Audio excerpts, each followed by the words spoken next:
सम्मिलित होने के लिए। आज लोक जनशक्ति पार्टी रामविलास के लिए और पार्टी के तमाम कार्यकर्ताओं के लिए, हम सब के लिए एक खुशी का दिन है, एक गर्व का दिन है और एक लंबे समय के बाद ये खुशी पार्टी में, पार्टी के कार्यकर्ताओं को मिली है। जिस तरीके से हमारे नेता स्वर्गीय रामविलास पासवान जी को पद्म भूषण से सम्मानित किया गया, ये यकीनन हम सब के लिए एक गर्व का लम्हा है। हम लोग चाहते हैं और ये हम लोग की मांग भी है केंद्र सरकार से कि पद्म भूषण एक शुरुआत है।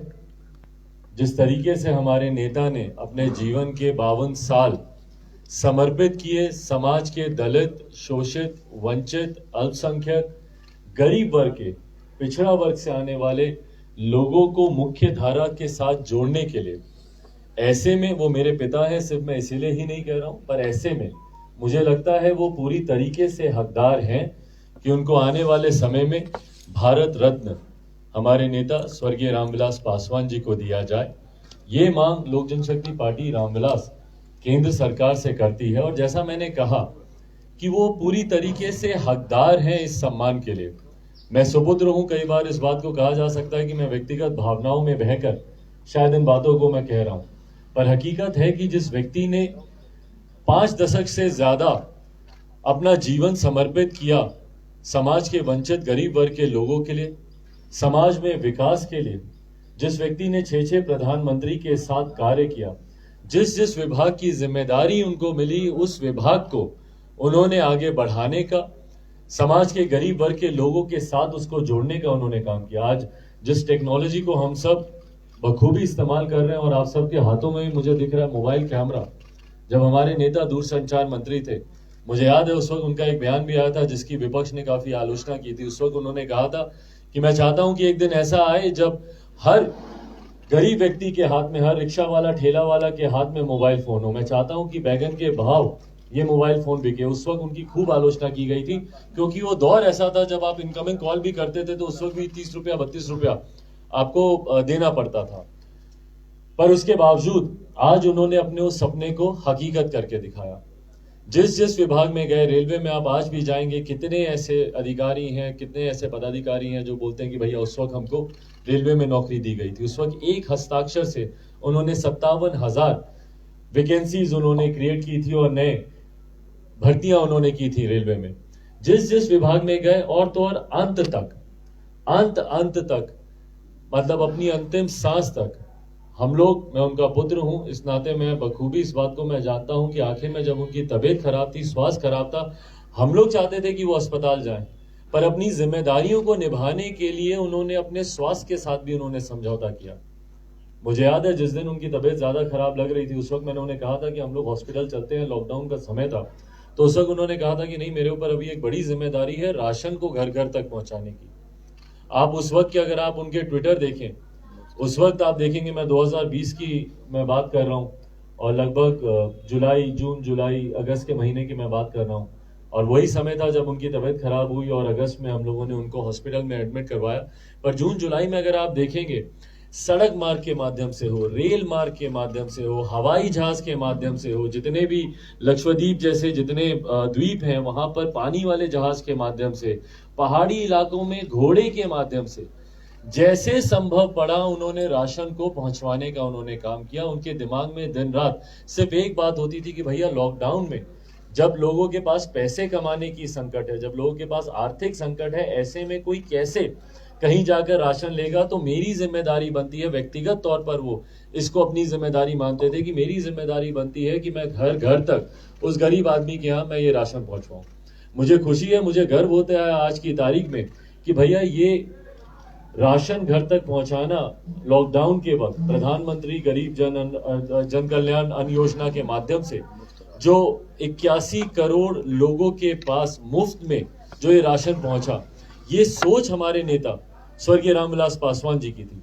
हमारे नेता उस वक्त, क्योंकि इसी विभाग की जिम्मेदारी उनके पास थी, खाद्य विभाग की जिम्मेदारी उनके पास थी, उस वक्त उनको इस बात की चिंता होती थी कि भैया जो लोग किसी भी योजना से जुड़े हुए नहीं है, फूड सिक्योरिटी एक्ट से जुड़े हुए नहीं है या कोई कार्ड धारक नहीं है, उन लोगों का क्या होगा, उन लोगों के घर पे राशन कैसे पहुंचेगा।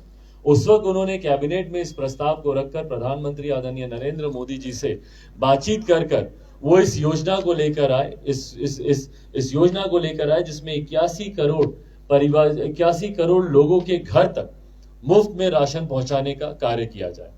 पर आज जब हमारे नेता नहीं है, मुझे इस बात का दुख होता है। लॉकडाउन के वक्त इसकी घोषणा की गई थी कि भैया ये छठ तक, दिवाली तक इस योजना को बढ़ाया जाएगा, पर अब वो भी समय सीमा समाप्ति की कगार पर है। लोक जनशक्ति पार्टी, हम लोग चाहते हैं, हम लोगों ने मुख्यमंत्री जी को भी ये पत्र लिखा है और पत्र के माध्यम से हम लोगों ने उनसे आग्रह किया है कि अब, क्योंकि अभी भी हालात बहुत बेहतर नहीं हुए हैं, ऐसा नहीं है कि कोरोना समाप्त हो गया है, ऐसा नहीं है कि कोरोना में जिन लोगों ने आर्थिक संकट को झेला, आज की तारीख में परिस्थितियां बेहतर हो गई हैं या सब कुछ वापस से नॉर्मल हो गया। तो ऐसे में अभी भी कुछ और समय तक उन गरीब परिवारों को, उन लोगों को ये राहत मिलती रहे, ये सहायता मिलती रहे, ये जरूरी है। इसीलिए मुख्यमंत्री जी को पत्र के माध्यम से मैंने आग्रह किया है, लोक जनशक्ति पार्टी रामविलास की तरफ से यह आग्रह किया गया है कि ये जो योजना चल रही थी जिसके माध्यम से 81 करोड़ लोगों को मुफ्त में राशन दिया जा रहा था, बिहार प्रदेश में भी एक बड़ी संख्या में, एक बड़ी आबादी इस योजना के लाभ से जुड़ी हुई है। मुझे याद है उस वक्त भी इस बात को लेकर विवाद भी उठा था, क्योंकि कई ऐसे लोग हैं जिसकी सूची राज्य सरकार के द्वारा नहीं दी गई थी। हमारे नेता जो कि उस वक्त इस विभाग के मंत्री थे, उन्होंने राज्य सरकार से निरंतर संवाद साध कर, विवाद भी हुआ था, लगभग 15 लाख नए नाम जुड़ने थे जो कि राज्य सरकार ने उस वक्त भी नाम नहीं दिए थे। खाद्य सुरक्षा कानून के तहत 15 लाख लोगों के नाम जोड़े जाने थे, उस वक्त भी वो नाम नहीं दिए गए थे। बाद में जब केंद्र सरकार द्वारा, हमारे मंत्री के द्वारा जब निरंतर संवाद साधा गया तो उस वक्त ये नाम दिए गए। तो एक बड़ी आबादी बिहार में है जो कि इस योजना का लाभ ले रही है और उन लाभार्थियों को ये लाभ आने वाले समय में और मिलने की जरूरत है। जैसा मैंने कहा कि परिस्थिति अभी सामान्य नहीं हुई है, अभी भी आर्थिक संकट कई लोग हैं जो झेल रहे हैं। कई प्रदेशों में कोरोना के अभी भी गाइडलाइंस की वजह से जो कार्य वो कर रहे थे, उस कार्य को सामान्य तौर पर वो लोग कर नहीं पा रहे हैं। तो इस योजना को अभी और एक्सटेंड करने की जरूरत है और यही पत्र के माध्यम से मैं अभी थोड़ी देर में अपने सोशल मीडिया प्लेटफॉर्म पे भी इस पत्र को साझा करूंगा। मुख्यमंत्री जी से हम लोगों ने आग्रह किया है, क्योंकि कई ऐसे प्रदेश हैं जिन्होंने इस योजना को आगे बढ़ाने का फैसला लिया है या वो फैसला लेने के क्रम में है या उन्होंने इस सुझाव को केंद्र सरकार के समक्ष रखा है। तो मैं चाहता हूं कि हमारी बिहार की राज्य सरकार, मुख्यमंत्री नीतीश कुमार भी जो लाभार्थी हैं, जो गरीब परिवार से आते हैं, जो इस योजना का लाभ आज की तारीख में उठा रहे हैं, इस योजना को कम से कम अगले 6 महीने तक के लिए और एक्सटेंड किया जाए, ये हम लोग की मांग है। और इस मांग को हम लोग राज्य सरकार, मुख्यमंत्री नीतीश कुमार जी के समक्ष विधिवत तौर पर इस पत्र के माध्यम से भी हम लोग रखेंगे कि वो केंद्र सरकार के साथ एक समन्वय साधें, एक संवाद साधें और उनके साथ वार्तालाप कर इस योजना को कैसे अगले 6 महीने के लिए और एक्सटेंड किया जा सके, उस पर निर्णय लें। ये रहा एक विषय। जैसा मैंने कहा कि हमारे नेता ने विभिन्न, और जब मैं उनको क्यों भारत रत्न मिलना चाहिए, उस बात को जब मैं बता रहा था तो उस वक्त मैंने जिक्र किया था कि उन्होंने किस तरीके से हमेशा गरीबों, वंचित समाज के, गरीब वर्ग के लोगों के लिए उन्होंने कार्य किया। इसी में उनकी चिंता थी कि भैया किस तरीके से हम लोग बिहार को आगे लेकर चले। और उस वक्त हमारे नेता एकमात्र, मुझे लगता है, ऐसे व्यक्ति थे जिन्होंने हमेशा दलगत राजनीति से उठकर बिहार के प्रदेश के हित में जो सही फैसले हैं वो उन्होंने लिया, उन फैसलों का उन्होंने समर्थन किया। और उसी में से एक फैसला था शराबबंदी का भी। 2016 में मुख्यमंत्री नीतीश कुमार ये कानून लेकर आए, शराबबंदी का कानून। उस वक्त हम लोग विपक्ष में थे, विपक्ष में मतलब हम लोग एनडीए में थे। उस वक्त महागठबंधन की सरकार बिहार में थी और मुख्यमंत्री नीतीश कुमार जी लालू प्रसाद यादव जी के साथ बिहार में सरकार मिलकर ये लोग चला रहे थे। और उस वक्त 2016 में शराबबंदी कानून को ये लेकर आए और हम लोग विपक्ष में होने के बावजूद हम लोगों ने इस कानून का समर्थन किया। क्यों? क्योंकि ये जनहित में वाला ये कानून था।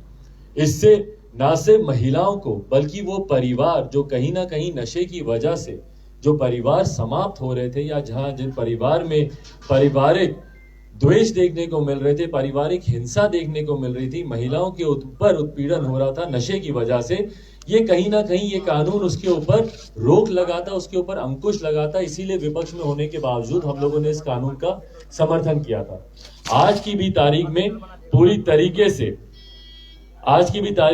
तरीके से हम लोग शराबबंदी के इस कानून का हम लोग समर्थन करते हैं, पर इस कानून को धरातल पर उतारने की जिम्मेदारी भी राज्य सरकार, मुख्यमंत्री नीतीश कुमार, इनके शासन प्रशासन तंत्र की ही है। पर हकीकत है कि 2016 से लेकर अभी तक 5 साल का समय बीत गया है, अभी तक भी इस कानून को पूर्णतः धरातल पर उतारा नहीं जा सका, जिसका परिणाम देखने को मिलता है कि आए दिन अवैध शराब की बरामदगी यहां पर होती है। कभी आपको एम्बुलेंस में आपको शराब पकड़ी मिलेगी, कभी आपको पुलिस की गाड़ियों में शराब की बरामदगी मिलेगी, कभी आपको स्कूल के बस्तों में आपको शराब बरामद होती हुई मिलेगी। और तो और अब ये जहरीली शराब बनाने का एक ये चलन शुरू हो गया। अब उसका उत्पादन यहां पर तस्कर कर रहे हैं या बाहर से उसको लाया जा रहा है, ये तमाम बातें जांच का विषय है। पर ये बड़ी संख्या में ये चीज जहरीली शराब बनने और मिलने लगी है हमारे प्रदेश में, जिसकी वजह से आए दिन प्रदेश में घटनाएं हो रही हैं। कल हम लोग गए थे, लोक जनशक्ति पार्टी रामविलास की तरफ से मैं खुद और हमारे साथ पार्टी के तमाम वरिष्ठ नेता विभिन्न जिलों में हम लोग गए थे। खासतौर पे 3 जिले, गोपालगंज, बेतिया और आपका मुजफ्फरपुर, तीनों जिलों में जहां पर बड़ी संख्या में लगभग 50 से ज्यादा लोगों की दुखद मृत्यु हुई है जहरीली शराब पीने से। कई ऐसे हैं जो कि अस्पताल में भर्ती हैं, एक इसका तुरंत साइड इफेक्ट, एक इसका एक फॉर्मेट सेट होता जा रहा है कि भैया आपकी आंखों की रोशनी चली जाती है और उसके बाद आपको एक बेचैनी होती है और उसके बाद आप बचते हैं नहीं बचते हैं, ये आगे भगवान के ऊपर है। पर ये एक फॉर्मेट तय होता जा रहा है। तो कितने ऐसे हैं जिनकी आंखों की रोशनी गई हुई है, उन परिवार वालों से मेरी मुलाकात हुई। जिन परिवार में दुखद निधन हुआ है, मृत्यु हुई है, उन परिवार वालों से मेरी मुलाकात हुई। पर दुख इस बात का है कि जवाबदेही अभी तक तय नहीं हो पा रही है कि भैया क्या कारण है कि ये जहरीली शराब की वजह से लोगों की मौत हो रही है। और ये भाई वो खबरें हैं जो सुर्खियां बनती हैं। क्यों? क्योंकि बड़ी संख्या में यहां पर निधन हुआ है। पर रोज बिहार के किसी ना किसी गांव में ऐसी मृत्यु हो रही है जो सुर्खियां नहीं बनती, खबरें नहीं बनती। क्यों? क्योंकि एक व्यक्ति का निधन हुआ या 2 व्यक्ति का निधन हुआ, वो मीडिया में उस तरीके से उठता नहीं है। पर आए दिन इस तरीके का निधन हो रहा है, इस तरीके की मृत्यु हो रही है। ये जिम्मेदारी, जवाबदेही तय करने का समय। मुझे दुख होता है जब प्रदेश के मुख्यमंत्री नीतीश कुमार छूटते ही इसके ऊपर बोल देते हैं कि भैया जो पीने वाला है वो दोषी है। आप एक्शन के रिएक्शन के ऊपर कार्रवाई की आप बात कर रहे हैं। भैया मुख्यमंत्री हैं आप इंजीनियर हैं, पढ़े लिखे हैं, आप अपने आप को आप इंजीनियर कहते हैं, आप बोलते हैं कि आप पढ़े लिखे हैं, तो आप समझिए कि जब एक्शन नहीं होगा तो रिएक्शन कहां से आएगा। तो आपको एक्शन की जड़ पर जाने की जरूरत है, रिएक्शन के ऊपर कार्रवाई करने की जरूरत नहीं है। आप रिएक्शन पे कार्रवाई कर रहे हैं। भैया अगर वो शराब मिलती ही नहीं तो दोषी पीता कैसे, या वो व्यक्ति पीता ही कैसे। आप जिसको दोषी बोल रहे हैं कि भैया दोष पीने वाले का है, वो पी इसीलिए रहा है क्योंकि शराब मिल रही है, जबकि आपका कानून कहता है कि शराब नहीं मिलनी चाहिए। तो शराब मिल कैसे रही है, आप इसका जवाब दीजिए ना। उसका जवाब देंगे नहीं। क्यों? क्योंकि इसमें उनके अधिकारी साथ में इसके सम्मिलित हैं। और मुख्यमंत्री नीतीश कुमार जी अपने 2-4 अधिकारियों के माध्यम से ही सरकार चलाने के लिए जाने जाते हैं। जनता से संवाद करना या जनता से जुड़ना तो उनकी कार्यशैली में कभी रहा नहीं। आज तक हम लोगों ने कभी नहीं देखा, या अगर आप लोगों ने देखा हो तो मेरी जानकारी को आप लोग दुरुस्त कीजिएगा। आखिरी बार किसी पीड़ित परिवार से मुख्यमंत्री नीतीश कुमार जी कब मिले थे?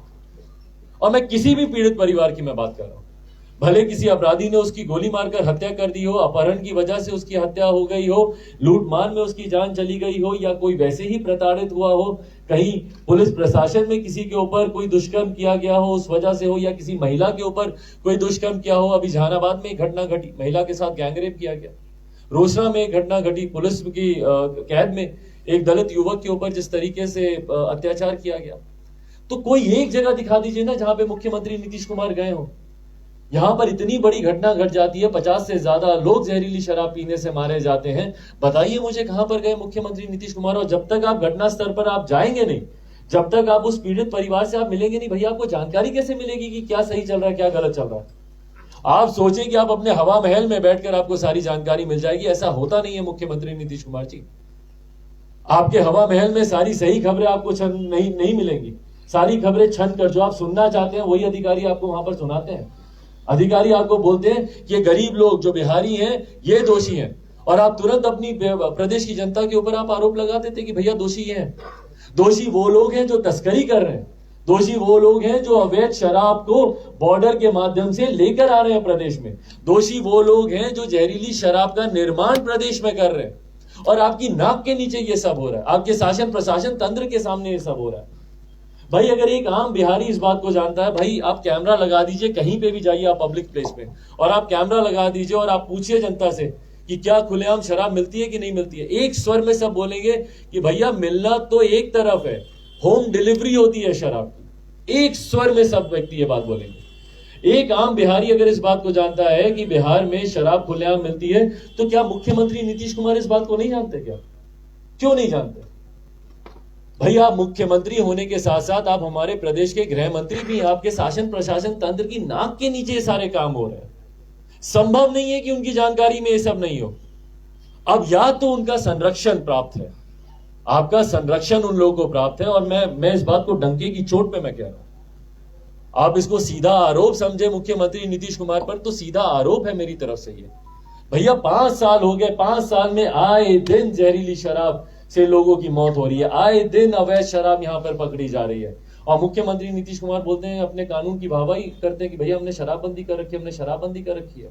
आज जब आपके सहयोगी जब आपके ऊपर दबाव डालने पर आए, उनको भी बोलना पड़ा ना, भाजपा के लोगों को भी, कि भैया इसकी समीक्षा होनी चाहिए। तो अब आप कह रहे हैं कि भैया छठ के बाद हम समीक्षा करेंगे। कहां करेंगे? एक अनन्य मार्ग पर, बंद कमरे में, अपने हवा महल में बैठकर समीक्षा करेंगे। ऐसे समीक्षा होती है क्या? आपके अधिकारी आपको बता देंगे कि नहीं ये बिहारी दोषी था, ये बिहारी दोषी था, आप तुरंत 4 जो बिहारी जीवित बचे हैं उनको आप पकड़कर आप जेल में डाल देंगे क्योंकि ये लोग दोषी हैं। आप उल्टा बिहारियों के ऊपर, अपनी प्रदेश की जनता के ऊपर आप कार्रवाई कर रहे हैं, बल्कि जो अधिकारी दोषी हैं उनके ऊपर आपको कार्रवाई करनी चाहिए।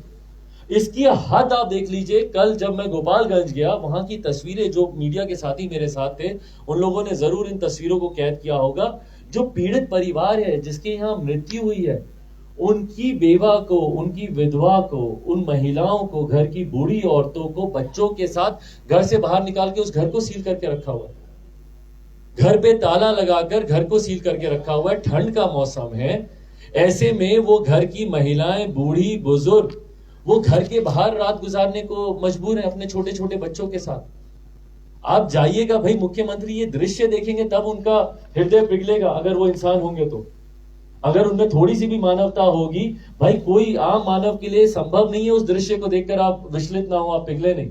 कल मैं उन दृश्यों को देखकर आया हूं। छोटे छोटे बच्चे हैं भैया, 6 महीने के, साल भर के, 2 साल के, 3 साल के बच्चे, जिनके पिता का निधन हो गया। इस जहरीली शराब में अगर आप देखेंगे तो अधिकांश, एक आयु भी अगर आप देखेंगे तो मैक्सिमम एज ग्रुप ये 25 से लेकर 50-55 के बीच का ही है, और छोटे छोटे बच्चे हैं, उनके महिलाएं हैं, बुजुर्ग हैं, माता पिता हैं, उनको आपने घर से बाहर निकाल दिया। क्यों? क्योंकि इसके घर से शराब मिली।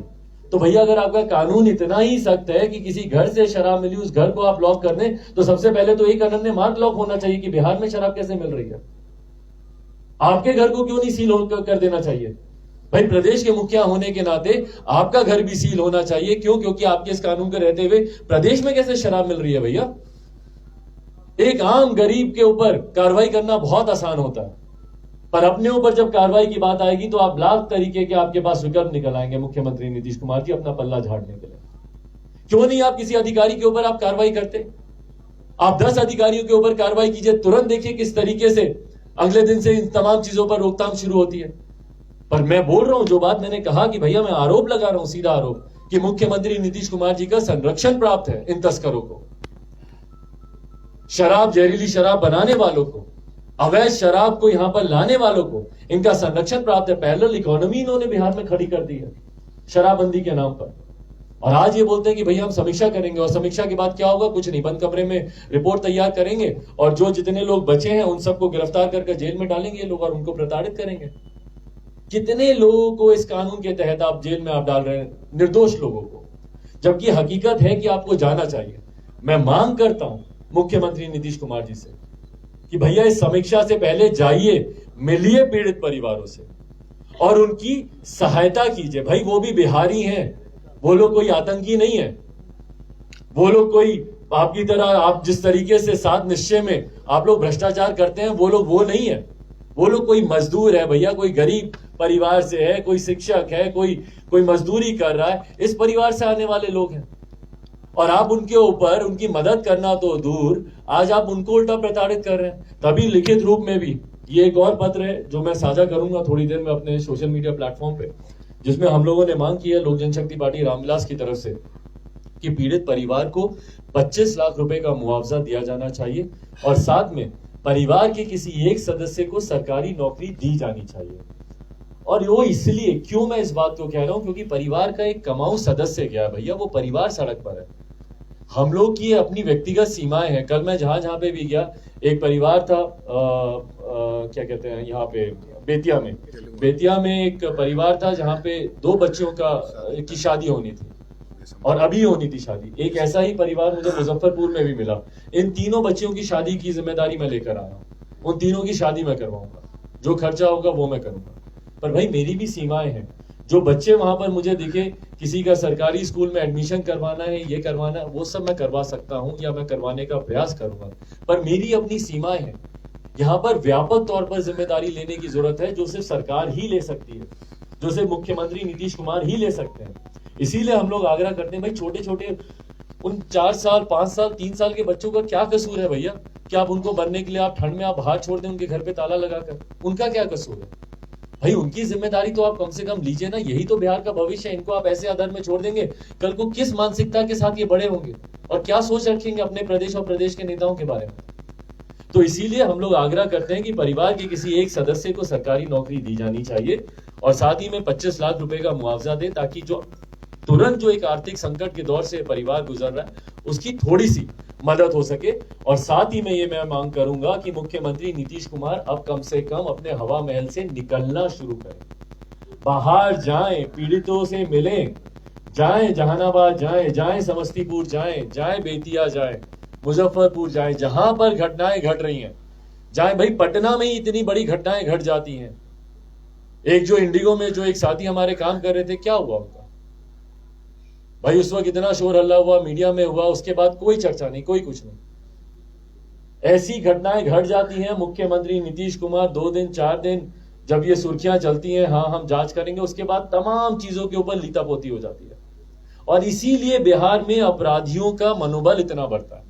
बिहार प्रदेश में, ये मेरी नहीं, ये सरकार की रिपोर्ट है, कन्विक्शन रेट आप देख लीजिएगा महज 7% है, जबकि भारत के दूसरे राज्य केरला जैसे राज्यों में तो 89-90% है। 89-90% का मतलब ये हुआ कि अगर 100 अपराध हुए तो उसमें से 90 लोगों को आपने दोषियों को आपने चिन्हित किया और उसके ऊपर कार्रवाई हुई। बिहार में महज 7% है।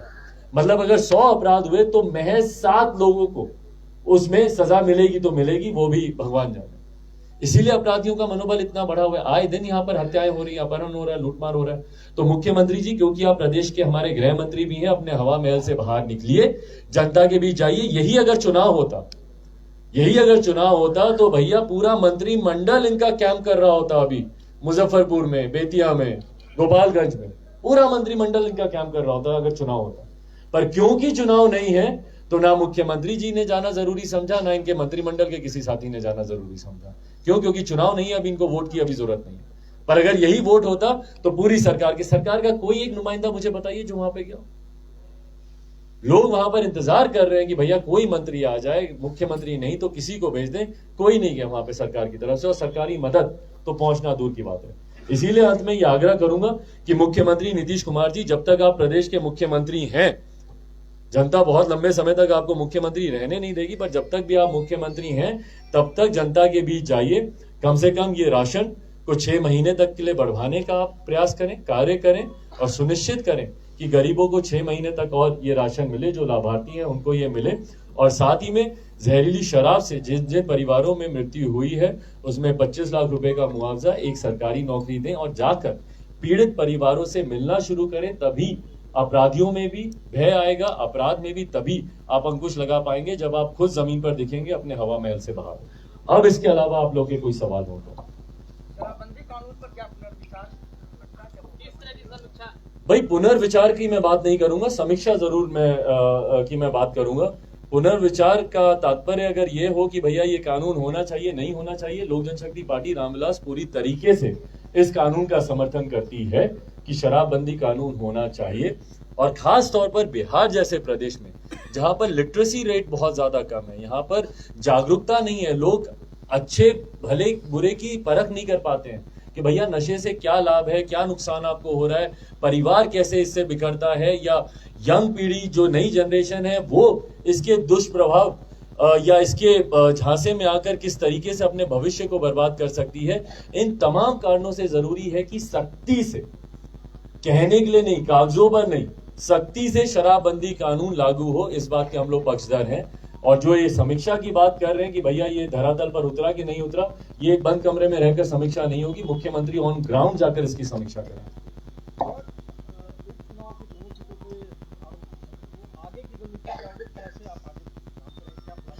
भाई देखिए, जब तक बिहार में अगले चुनाव की घोषणा नहीं होती, और मैं अगले चुनाव शब्द का इस्तेमाल इसलिए कर रहा हूं क्योंकि मैं ये भी मान के चलता हूं कि संभावना है कि बिहार में मध्यावधि चुनाव होंगे।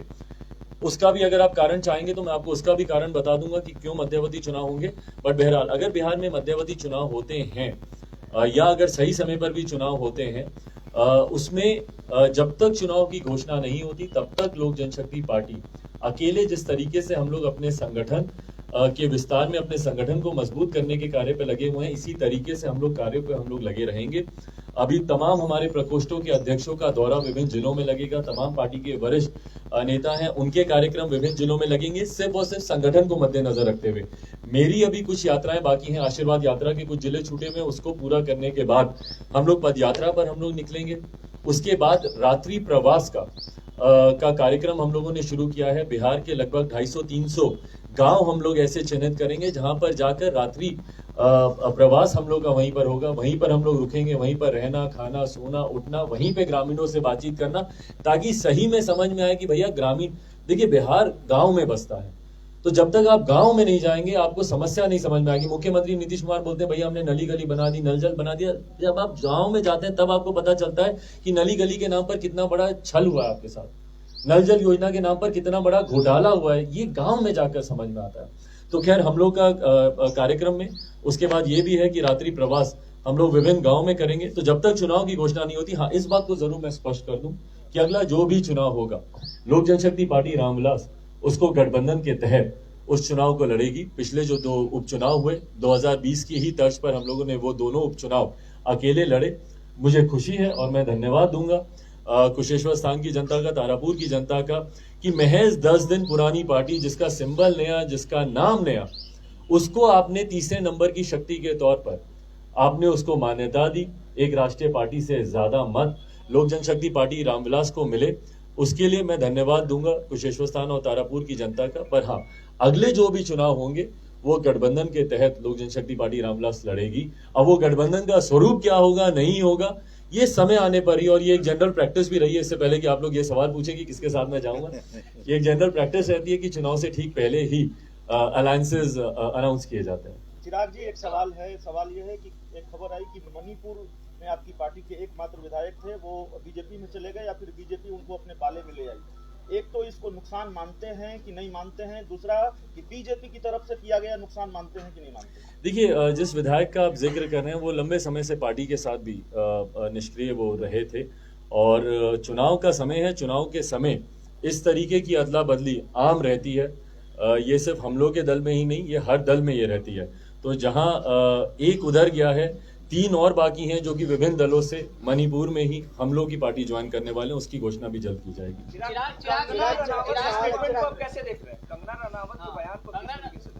इससे ज्यादा शर्मनाक और कोई बयान हो नहीं सकता। आजादी भीख में मिली, मतलब आपकी जहन में भी ये सोच कैसे आती है?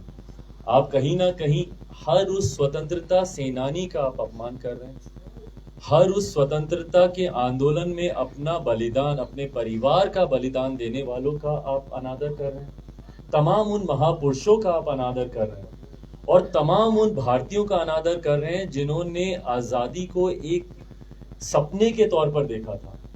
और उसको हासिल करने के लिए उन्होंने अपना जी जान लगा दिया।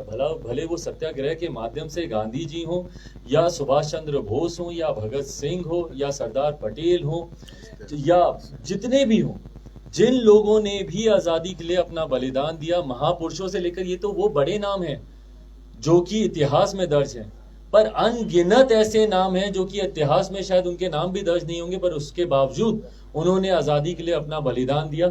उस पर ये कहना कि भैया आजादी आपको भीख में मिली है और 2014 के बाद ही सही आजादी मिली, मुझे तो पहले ये परिप्रेक्ष्य ही नहीं समझ में आया कि भैया 2014 के बाद सही आजादी मिलने का आपका तात्पर्य क्या है। बट बहरहाल मैं अपनी पार्टी की तरफ से इस बयान की निंदा करता हूं और मैं चाहता हूं कि इस बयान को गंभीरता से लेकर इस पे कार्रवाई। भाई देखिए, बोलने की आजादी का मतलब कतई ये नहीं है कि आप देश विरोधी ताकतों की आप आवाज बन जाए। एक बड़ा तबका है समाज में ऐसा जो कि देश विरोधी ताकतों को बल देना चाहता है, और मैंने मैंने पार्लियामेंट में भी जब जेएनयू प्रकरण के ऊपर एक बहस हो रही थी, उस वक्त मैंने सदन में भी खड़े होकर मैंने इस बात को मैंने प्रमुखता से कहा था कि हाँ, बोलने की आजादी है, फ्रीडम ऑफ स्पीच है आपके पास, पर बोलने की आजादी का कतई ये मतलब नहीं है कि आप देश विरोधी ताकतों की आप आवाज बनने लग जाएं, आप ऐसे लोगों को अपमानित करने लग जाएं जिन्होंने अपना पूरा जीवन उन्होंने समर्पित कर दिया देश के लिए। और जिस तरीके से कंगना का ये बयान आया है, मैं उसकी पूरी तरीके से निंदा करता हूं और मैं चाहता हूं कि केंद्रीय नेतृत्व, सरकार में बैठे हुए लोग इसको गंभीरता से लें और इसके ऊपर कार्रवाई होनी चाहिए। देखिए, वापसी होनी चाहिए, नहीं होनी चाहिए, ये केंद्र सरकार के ऊपर निर्भर करता है।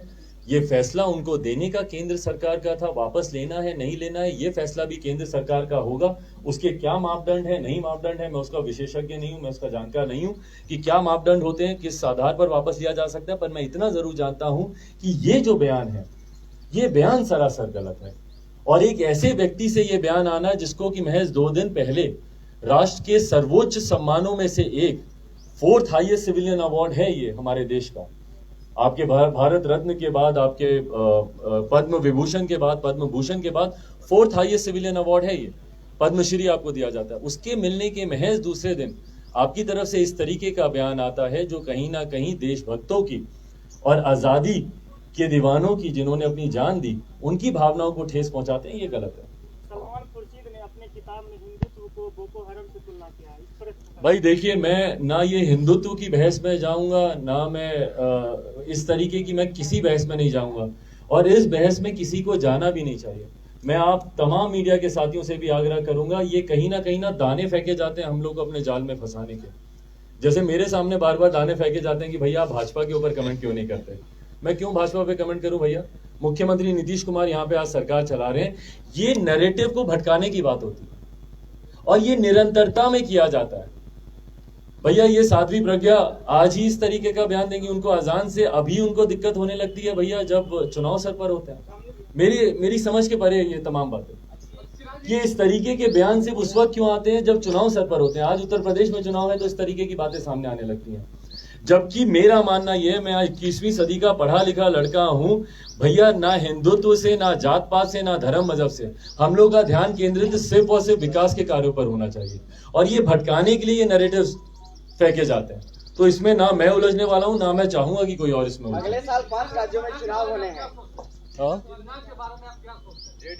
भाई ये उन्हीं नैरेटिव्स में से है, ये उन्हीं नैरेटिव्स में से है।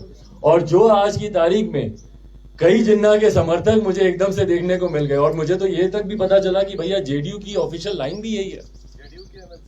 हाँ, उनके एमएलसी के माध्यम से ही मुझे पता चला कि ये उनकी ही लाइन नहीं, कि जेडीयू की ऑफिशियल लाइन ये है कि भैया वो मान रहे हैं कि जिन्ना ने देश के लिए बहुत बढ़िया काम किया, ये किया। जैसा मैंने कहा कि बिना इन चीजों में भटके हुए, बिना जिन्ना में गए हुए, बिना हिंदुत्व में गए हुए, भैया हम लोग के मुद्दे खत्म हो गए हैं क्या? हर किसी को रोजगार मिल गया, 19 लाख रोजगार आ गया क्या? कि आज हम लोग जिन्ना पे बात करें, आज हम लोग हिंदुत्व पे बात करें? जो अभ्यर्थी हैं उनकी भर्ती हो गई क्या? जो छात्र सड़क पर घूम रहे हैं उनकी समस्या हल हो गई क्या? जिन शिक्षकों पे लाठी चल रही है उनकी समस्या हल हो गई क्या? कि आज हम लोग जिन्ना और हिंदुत्व पे हम लोग चर्चा कर रहे हैं। यही नैरेटिव है भैया जो बार बार हम लोग को भटकाने के लिए इस्तेमाल किया जाता है। मुख्यमंत्री नीतीश कुमार इन्हीं भाषणों से चुनाव लड़ते हैं। उनके भाषणों में कभी रोजगार, स्वास्थ्य, शिक्षा, किसान, ये मुद्दे आपको सुनाई नहीं देंगे। आज जो किसान हमारे इतने समय से सड़क पर बैठे हुए, उनका समस्या हल हो गई कि आज हम लोग हिंदुत्व जिन्ना पे बात करें। तो नैरेटिव से भटकने मैं नहीं भटकूंगा, कम से कम मैं इतना जरूर कह रहा हूं। अगले साल 5 राज्यों में चुनाव, और आपकी पार्टी किन किन राज्यों में चुनाव लड़ रही है? भाई हम लोग उत्तर प्रदेश और पंजाब, इन 2 राज्यों से हमारी राज्य इकाई की तरफ से लिखित तौर पर केंद्रीय संसदीय बोर्ड के पास ये प्रस्ताव आया है कि ये दोनों राज्य, क्योंकि ये स्वतंत्रता पूरी तरीके से लोक जनशक्ति पार्टी रामविलास की राज्य इकाई के पास है कि जिन जिन राज्यों में वो लोग चुनाव लड़ना चाहते हैं, तो इन दोनों राज्यों ने सहमति दिखाई है कि वहां पर ये चुनाव लड़ना चाहते हैं। तो उत्तर प्रदेश में और पंजाब में ये 2 राज्य ऐसे हैं जहां पे लोक जनशक्ति पार्टी चुनाव लड़ेगी। बाकी के राज्यों के बारे में भी जल्द फैसला। आप बस 1 सेकंड का समय और देते, मैं आपके इस पूरक प्रश्न पर आ ही रहा था, इसका जवाब आपके पूछने से पहले ही मैं दे रहा था। गठबंधन में चुनाव होगा कि नहीं होगा, इसके ऊपर अभी चर्चा चल रही है, खासतौर पर उत्तर प्रदेश में। कई ऐसे क्षेत्रीय राजनीतिक दल हैं जिनके साथ बातचीत चल रही है। संभवतः अगर वो हमारी शर्तों पर, अगर वो गठबंधन होता है, और हमारी शर्तों पर मैं पुनः दोहराऊंगा, 2020 में भी गठबंधन इसीलिए टूटा क्योंकि बिहार फर्स्ट, बिहारी फर्स्ट को कहीं पर मान्यता नहीं दी जा रही थी। तो अगर मेरे इश्यूज, मेरे एजेंडे, मेरे मुद्दों को ही अगर सम्मान नहीं दिया जाएगा, तो मेरा आपसे गठबंधन सिर्फ सीटों के तालमेल के लिए करना कोई मायने नहीं रखता। तो अगर हमारे एजेंडेस को अगर वहां पे प्राथमिकता दी जाती है तो ये गठबंधन होगा। नहीं तो लोक जनशक्ति पार्टी, खासतौर पर उत्तर प्रदेश की मैं बात करूंगा, 403 सीटों पर भी अकेले चुनाव लड़ने के लिए पूरी तरीके से हम लोग तैयार हैं, सक्षम हैं। भाई फिलहाल क्षेत्रीय जिनसे मेरी बातचीत चल रही है, मैं उन्हीं के बारे में आपके सामने अभी जवाब रख सकता हूँ। राष्ट्रीय पार्टी के साथ अभी कहीं पे कोई चर्चा ऐसी चल नहीं रही है, तो इसलिए उसके बारे में कहना जरूरी है। उत्तर प्रदेश चुनाव में आपका एजेंडा क्या होगा? देखिए वहां पर भी बिहार फर्स्ट, बिहारी फर्स्ट की तर्ज पर ही, क्योंकि बिहार और उत्तर प्रदेश के ही लोग हैं जिनका सबसे ज्यादा पलायन होता है। और पिछले 5 साल में जिस तरीके से भारतीय जनता पार्टी की सरकार वहां पर रही, उसके बावजूद अभी भी कई ऐसे कार्य हैं जो कि वहां पर धरातल पर उस क्षेत्र के, उस प्रदेश के विकास के लिए होने बाकी हैं। उसी को हम लोग अपने मैनिफेस्टो में, जो उत्तर प्रदेश के लिए हम लोग विजन डॉक्यूमेंट तैयार कर रहे हैं, उसी को हम लोग अंकित वहां पर कर रहे हैं। जो जो बिंदु बाकी हैं वहां पर विकास के क्षेत्र से जुड़े हुए, उनको हम लोग अंकित कर रहे हैं, भले वो शिक्षा के क्षेत्र में हो, रोजगार के क्षेत्र में हो, या स्वास्थ्य के क्षेत्र में हो, या किसानों से जुड़े हुए हो। तो इन तमाम बातों को हम लोग अंकित कर रहे हैं और यही एजेंडा होगा हम लोग का चुनाव में करने। उत्तर प्रदेश चुनाव में क्या आपका उनके साथ गठबंधन की कोई बात है? देखिए फिलहाल ऐसी कोई चर्चा नहीं चल रही है। आपने कहा कि शराब तस्करों को नीतीश कुमार का संरक्षण प्राप्त है, वो समीक्षा बैठक करने वाली है, तो स्वाभाविक सी बात है कि समीक्षा बैठक हवा हवाई होगा।